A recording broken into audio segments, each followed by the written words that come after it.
Rowan. That is the difference between the free and the pro. The pro line, the customer support team, most of like the product development is the two of us.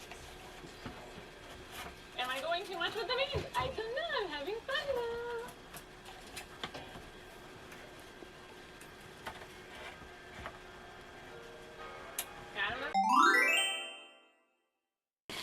Hi, hello and welcome to Reluctant Mongoose, my little space on the internet designed to help me stay accountable for being creative and hopefully encourage you to be a bit creative too.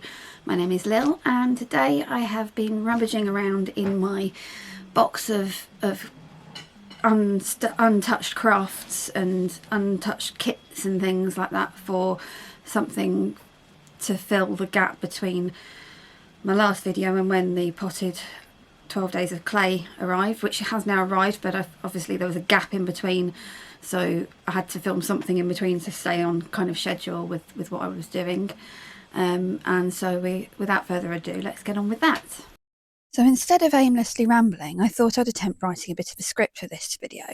This is now the second time I've written this. The first time I typed it all into CapCut's teleprompt feature, but I just turned my tablet on and it's all gone. Never mind.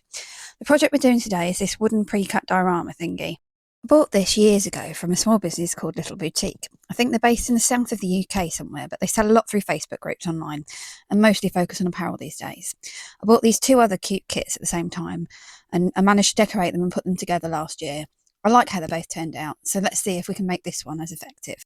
I realised that I could have used my Emmy acrylic markers for this, but I wanted to give these Arteza acrylic paints a go.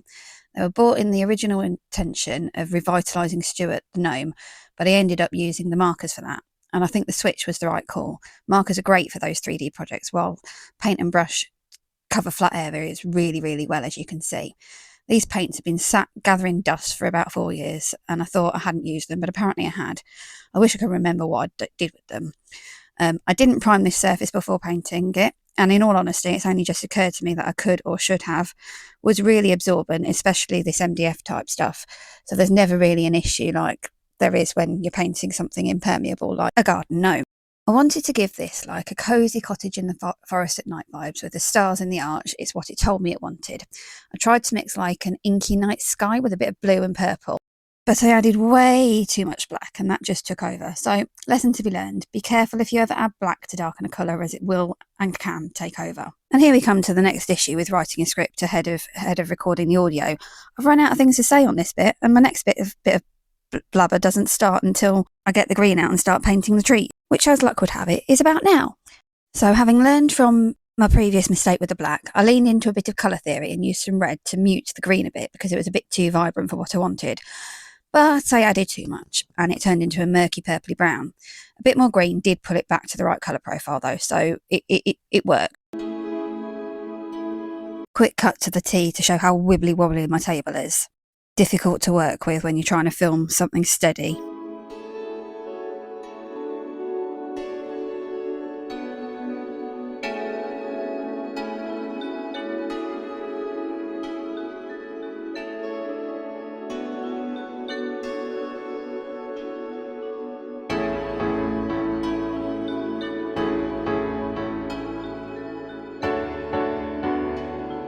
Quick apologies for the dodgy camera angle. I apparently didn't seem to figure out exactly where the camera was pointed for the majority of this video and ended up doing a lot of the painting I was doing off camera, apart from the bit that I'm doing now, which is mostly my fingers rather than the tree.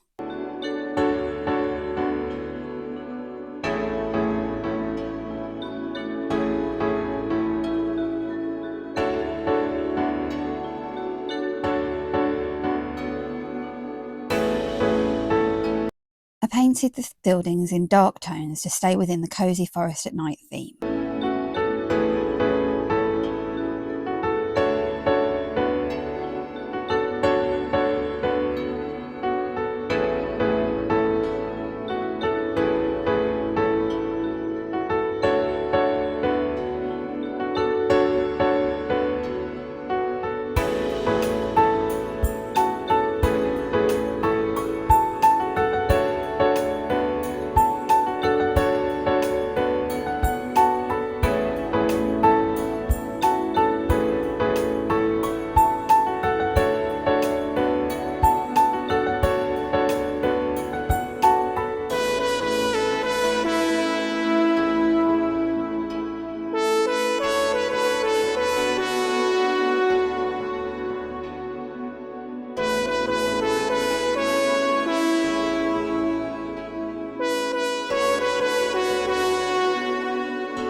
And I suppose at some point we'll have to talk about these stars.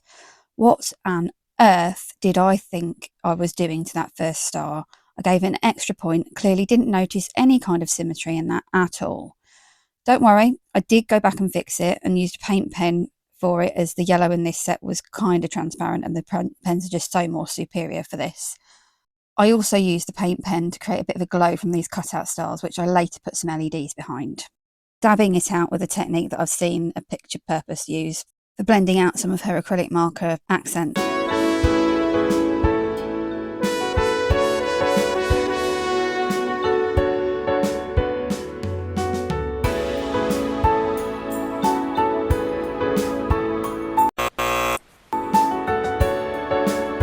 I added some white paint to the edges of the trees and the places I thought snow might land.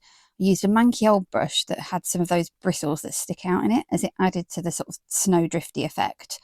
There's always a use for old supplies, and sometimes you can use them to produce some really effective effects. That's way too many effectives, but you know what I mean.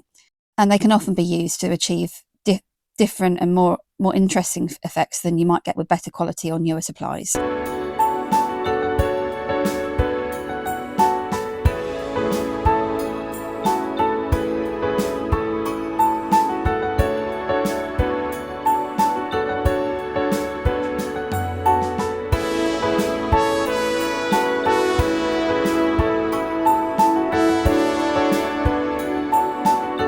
What I'm doing here is watering down some grey to try and add over the top of the cloudy arch bit to try and give it a sort of misty, cloudy effect. I'm not sure how impactful it was, but I felt like something like that needed to be done.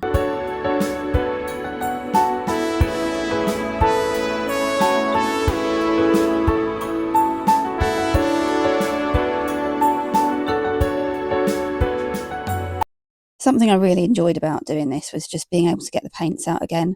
It's been such a long time since I've got the actual real acrylic paints out that you almost forget how to use them, and you sort of make it up as you go along. But I think that's the beauty of playing with different mediums, as I do. Now, I put this together off screen. I didn't think anyone would want to see 20 minutes of me swearing trying to get this thing together. Top tip for anyone with this sort of project on their hands: pay attention to the edges and the drips of paints. Often these things are built to only just fit together. Add a bit of paint to that and you may have some trouble, like I did. I ended up getting some sandpaper and files out to help things fit and remove excess paint blobs.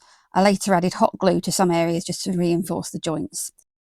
I then obviously went back and realised there were some bits where snow would fall that I had completely missed.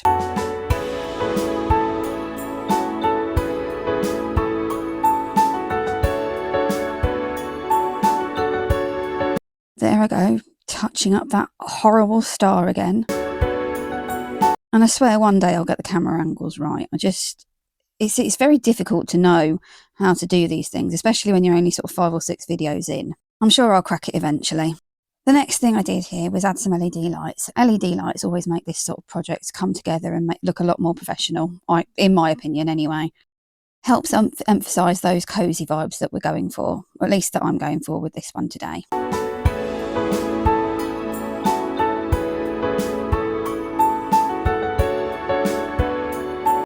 My biggest error here was not waiting for the paint to dry, as you can see. If you take anything from watching this video, I hope it's to go and dust off that old project you've been meaning to start or finish. You know the one. We've all got them. Get it out and finally start it, finish it, continue it, do something with it. If you've watched this video and thought of someone else who might like it, please go ahead and share it. I'm only little, but everyone started in the same place. I'd love to be able to grow the channel a bit more. Hot glue again. Hot glue fixes everything.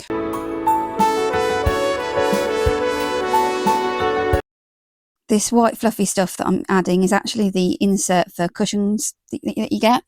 I've used it for all sorts of different projects and it lasts for years. It literally was just a cushion insert. And there we have it. I tried to do some beauty shots, but as we've seen across this video, I still have a lot to learn when it comes to using the camera and getting angles right. But I do hope you've enjoyed watching this, and I do think adding the lights was the final touch that this project needed.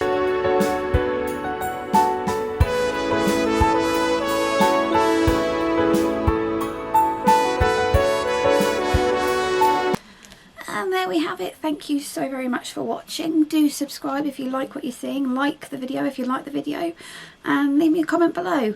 Not everybody's massively into the festive season. I know I'm not one for Christmas usually, hence the Grinchy decorations and the black jumper. It's not always easy to get into the festive mood.